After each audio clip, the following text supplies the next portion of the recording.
Jeff the Killer, Casefile, Go to Sleep, Part 1. I've told stories for years, mine, other people's, and the kind that feel borrowed from the night itself. Most of them are stitched from rumor, padded with exaggeration, polished with imagination. They're stories because they're safe. This one isn't. Or at least it didn't start that way. What you're about to hear started with a padded manila envelope that showed up in my mailbox on a Tuesday morning.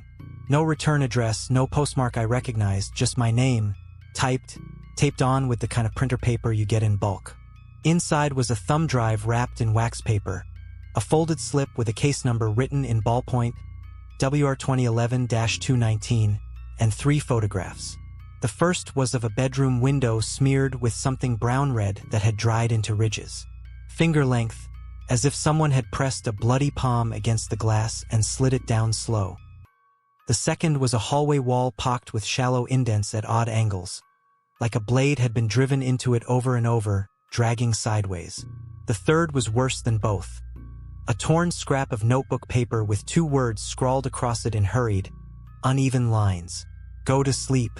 It's a meme now. A joke. A rotten catchphrase floating through internet trash heaps for more than a decade. The Jeff the Killer photo, the fanfics, the TikTok edits. It's all been chewed up and regurgitated into parody. But the handwriting made it real. No dramatic blood drip effect like you see in fonts. Just raw words, cramped, rushed, written by somebody who couldn't stop glancing over their shoulder while the pen dragged across paper. The ink was smudged near the P, like the writer's hand had trembled. I didn't plan to turn it into a story. My first instinct was to hand it off to a local reporter. Or maybe the police, though I've seen how fast cold cases turn to dust once they're shoved into the wrong file cabinet. Then I plugged in the drive. There were 9 audio files, each named only with a date. The first was short, 34 seconds. It began with the familiar sound of a phone being set down on a hard surface. A long breath, then a girl's voice, young, trying too hard to sound calm. Hey, Mom, Dad, I know you're asleep. It's after midnight. Don't freak out. I just heard, I don't know, something in the yard by my window. It might be the cat. I'm going to check. If this is dumb, I'll delete it later. The shuffle of footsteps, the click of a latch, glass squealing as it stuck in the track. And then, the sound that makes people choke the first time they hear it. Not a laugh. At least not the kind that comes from lungs and throat. This was dry, sharp, tight. The noise of a blade being tested against leather. The girl gasped, whispered no, and the recording cut. Her name, I would later learn, was Maren Pierce, 16 at the time. She had a habit of recording herself late at night, narrating her insomnia into her phone like a diary with no paper. The second file began 2 nights later. Okay, she whispered, voice muffled like she had the blanket pulled up to her chin. I lied to myself. It wasn't the cat. There was someone outside my window. I only saw the top of a head at first. Pale, hair too dark, too stiff. He stood there for 20 minutes. Didn't move. When I turned on the desk lamp, he laughed. That dry laugh again. I told Dad. He checked the yard. There were footprints, but the rain had smudged them. He said it was a prank. But I know pranks. This wasn't a prank. He knew when I turned the lamp on. The angle of the shade, it doesn't matter. If this is you, Drew or Tyler, I swear. She broke off. There was a sound in the house. A dull, patient tap. Another. Then 3 steady tap. Top. Not from the window. Not from outside. From above. Maren's breathing went shallow, stretching the silence. She tried not to let the mic catch it. The tapping stopped. A full minute passed, the kind of minute where you realize how loud your own nerves are. Then, as she let out the smallest exhale, a whisper, "Go to sleep." The words weren't inside the phone. They weren't an echo from her. They were right beside the microphone. You could hear the air shift around consonants, the faint smile in the sound itself. The file ended. I paused. My first thought, a hoax. Kids with too much time. Maybe friends playing a prank. But the voice didn't sound like a friend's prank. It sounded hungry, I typed the case number into every search engine I could think of. Nothing. Juvenile records sometimes stay sealed. Other times, names vanish because someone with money wants them to, or because they're better forgotten. I closed the laptop, told myself I'd put the envelope away. I lasted 3 days before hitting play again. The third file picked up with Marin again. Her voice sounded thinner, more tired. Mom called the police. They sent a car. The officer was nice. He had one of those flashlights with a long handle. Told a joke that wasn't funny. Dad laughed too hard. When they went out back, I shut my window, locked it, and pushed my dresser in front of it. Not because I'm scared, because I'm not an idiot. Officer Cruz left around 1. He said to keep the porch light on. He said he'd swing by later. There was a pause. Then the scrape of something faint. If this ends suddenly, something happened. God, I sound stupid. I'm not the main character of anything. I'm just tired. I wish I never showed my friend that picture. I knew what picture she meant before she said it. The one that spawned 1,000 late-night threads and 10,000 edits. A pale, lidless face. Lips carved into a grin too wide to be human. Jeff the Killer. It's been debunked, redebunked, memed, parroted. But rumors don't die, they just find new mouths. Someone at Marin's school had sent her the image with a DM. Go to sleep. She laughed at first. Then she didn't. Then the footsteps showed up outside her window. What if I didn't block that account? She said. What if he knows where I live? The tapping started again. But not from the attic this time. Not outside. It was softer now. Closer. The way sound changes when it comes through drywall. From inside her closet. Dad? She called, voice breaking. Silence. She counted under her breath, 1, 2, 3. You can hear her stand. The phone shifting. Her hand grabbed the closet knob. I paused the file. Didn't want to hear the door open. Didn't want to know. It's the same superstition kids have when they pull their blanket over their feet at night. If you don't see it, it can't see you. But I knew I would listen. At sunrise, when the shadows felt weaker, I'd press play again. Jeff the Killer, Casefile, Go to Sleep, Part 2. The morning after listening to Marin's third recording, I told myself I wouldn't dig deeper. I'd already felt the weight pressing in. A story with claws.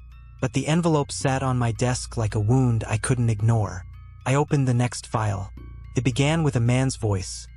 Steady, clipped, professional. This is Officer Daniel Cruz, badge number 4172. For the record, responding to a call at 48 Sycamore. Juvenile reports prowler activity. Third incident this week. You could hear the radio chatter faintly on his shoulder. Voices cutting in and out. Dispatchers calling units across town. Cruz sighed away from the mic. I shouldn't be doing this, he muttered as if talking to himself. But something's off. A car door slammed. Footsteps across dry grass. A dog barked a few houses down, chain rattling. Somewhere a sprinkler ticked, steady as a metronome. The sound of knocking followed. A man's voice, older, tired. Yeah, officer. Thanks for coming. She's just spooked. We found some prints the other night, but rain washed them out. Probably a prank. That was Mr. Pierce. Cruz kept his tone professional.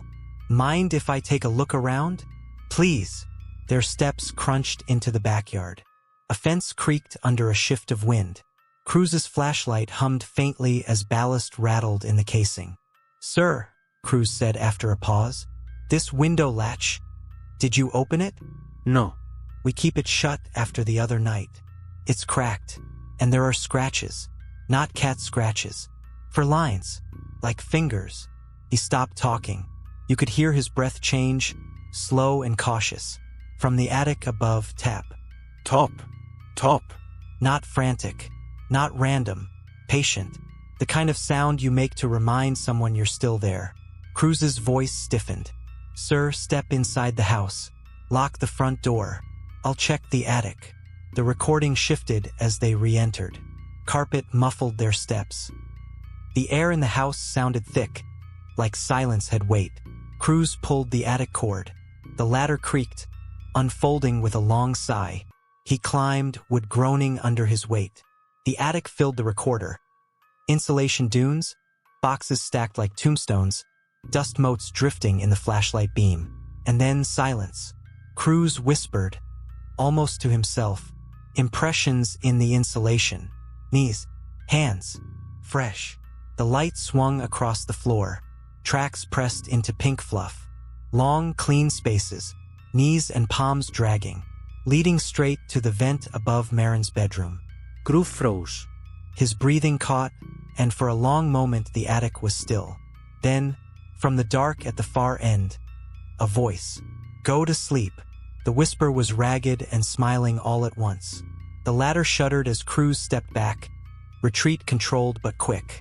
He hauled the ladder down, slammed the hatch shut. Get to the living room, he barked. Away from the windows, mister. Pierce stammered a protest, but Cruz cut him off. Now, the file ended there. The next recording picked up an hour later. Marin's voice again, thinner, quieter, but still recording. Officer Cruz let me sit in his car. Said it's safer. The air smells like metal and dust. He gave me water. Mom's at Aunt Jenny's. Dad's in the kitchen with another cop. We're supposed to act normal, but the house feels like it's watching us. A pause. You could hear the whir of the cruiser's fan. When I close my eyes, I see eyes back. That sounds dumb, but there's a difference between seeing and being seen. The face I saw at the window, it wasn't just pale. It was wrong, anatomically wrong, like a smile carved too deep into skin, like it was trying to wear someone else's face. She trailed off. A knock rattled the cruiser's window. She gasped, then exhaled. It's Officer Cruz. He says I have to stop recording. The file ended. The sixth file ran longer. Cruz again. His voice was tighter now, as if the house had wrung the calm out of him. Cleared the attic. No suspect located. Found hair, dark, coarse. Collected what I could. Fresh impressions consistent with human movement. Not sure. He stopped, listened. A faint pipe clicked in the background. Did you hear that? Another voice whispered. One of the other officers. Something tapped lightly, fingertips against molding. Top, top, top. Sliding across the ceiling. Cruz raised his voice, sharp. This is the police. Exit the house now. Silence. Then the sound of breath. Not his, not theirs. A long, delighted exhale, like someone grinning in the dark. Okay, Cruz muttered, voice iron now. Living room. Move. They herded the Pierces into the center of the house. Someone turned on the TV to fill the silence. Small talk faltered. Marin sniffled. The house held its breath. Then the power died. Not the block, just the house. The recording went heavy with stillness. Their breathing. The scrape of fabric. The faint metallic snap of a holster. And then, from the dark, right beside the mic, go to sleep. Cruz shouted. Hands where I can see them. Movement exploded. A lamp shattered. Marin whimpered. I see it, I see it. Before the sound tore into chaos, a gunshot cracked the file into static. Boots pounded. A door slammed. Neighbors shouted outside. Sirens began to wail in the distance. But in between the noise, buried in the static, you could hear something else. A rhythm. The sound of someone running on all fours. Not symmetrical like a person. Fingers hitting separately. Knees too heavy. A gait learned somewhere balance didn't matter. The recording ended. He said frozen. My screen still lit by the timestamp. The Pierce family's name faded into official reports. Relocated for personal reasons. No forwarding address. Cruz's badge number showed up in public records for 3 more years. Then nothing. Medical leave according to the union. But people close to him said otherwise. What's left is the drive. And the whisper. Every night I've listened, I've sworn it was closer to my ear. Jeff the Killer. Casefile. Go to sleep. Part 3, conclusion. The story should have ended with the Pierces. Or with the night Cruz climbed into the attic. Or the motel recording where the whisper pressed through the door. But stories like this don't end. They wait, they find new cracks, and now they live online. The Ring camera. A family in Ohio uploaded porch cam footage of a prowler at 2:18 a.m. At first it looked normal enough. A tall figure in a hoodie, pacing just out of reach of the motion light. Grainy, compressed, the way cheap cameras always are. Then he stepped forward. The hood slipped back. His face lit pale as bone. The mouth didn't move right with the rest of the head. It smiled too wide, too flat. The eyes were worse, white, lidless, exposed like something raw. He leaned into the lens. Teeth filled the frame. And though Ring cameras don't record sound until triggered, the family swore they heard it through the door. Go to sleep. Police filed it as a hoax. No suspect ever found. The family moved within the month. The clip should have died, but instead it spread everywhere: YouTube compilations, TikTok edits, Twitter meme accounts. And each time it resurfaced, a new burner account appeared. Each registered at exactly midnight UTC. Each posted the same phrase: "Go to sleep," the TikTok challenge. By 2021, it had mutated into the Go to Sleep challenge. Teenagers filmed themselves whispering into the camera, cut the footage with static and Jeff's face, chasing 15 seconds of horror clout. Most were fake. Most were bad edits. But not all. One showed a girl dancing in her bedroom mirror. Halfway through, the reflection behind her smiled wider than she did. Too wide. She didn't notice until comments flooded. "Who's that?" Her account deleted itself a day later. Another, a boy streaming late.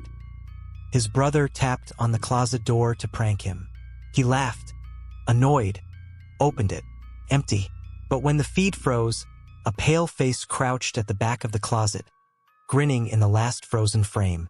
The account vanished. The hashtag kept climbing, millions of views, most harmless, but seeded with something meaner. Something patient. Officer Cruz. By then, Cruz was already gone. The union said medical leave. His sister told a different story. He'd stopped sleeping. Told her the tapping followed him, even in his new house. He left notebooks filled with sketches. Attic impressions of hands and knees pressed into dust, always ending in a grin. Sometimes he called at 3 a.m., cartoons blaring in the background. He said silence made the house feel full. Then one day he stopped answering. His house was found locked. No forced entry. Badge on the dresser. Gun on the nightstand. The attic hatch hanging open. On the floor below it, written in dust, "Go to sleep." The Discord server. The internet did what it always does. Chewed the story into memes and fanfic until the bones were unrecognizable. But then came Sleepwell, a private Discord server. Called itself an ARG, an alternate reality game. Players posted sightings, compared photos, shared creepy fan art. But every night at 2 a.m. Universal Time Coordinated, the bot posted the same thing in every channel. Go to sleep, followed by an auto-uploaded file. Sometimes audio. Scratching at windows, faint laughter, breathing too close to the mic. Sometimes video. Distorted clips of bedrooms, vents, hallways. Always grainy. Always tilted like someone filming from the floor. The night I joined with a burner account, the bot posted a clip of a hallway vent. Slats bowed outward. Something pale pressed from behind them. The file wasn't random letters this time. It was labeled with my username. I deleted the account immediately. The next night, I got a message anyway. A picture of my apartment door, taken from the crack near the carpet. No caption. Just the follow-up text. Go to sleep. The final file. The thumb drive had one last hidden folder. A single audio file, time-stamped only weeks before the envelope landed in my mailbox. Cruz's voice, thin, shaking. I don't know who else to send this to. He's real. He doesn't stop. I thought moving would matter. It doesn't. He doesn't hunt. He waits. He taps on the walls. He laughs through the vents. Every night he tells me what he's going to do. And one day, I'll stop fighting it. A pause. The scrape of a chair. The creak of a rope. Silence. Then, after nearly a minute so close to the mic you can almost feel the breath. Go to sleep. Conclusion. Maybe Jeff started as a bad Photoshop and a story told in broken grammar. Maybe he was just an internet myth with teeth. But stories don't need to be born real. They just need to be believed, retold, fed until they find a way through the cracks.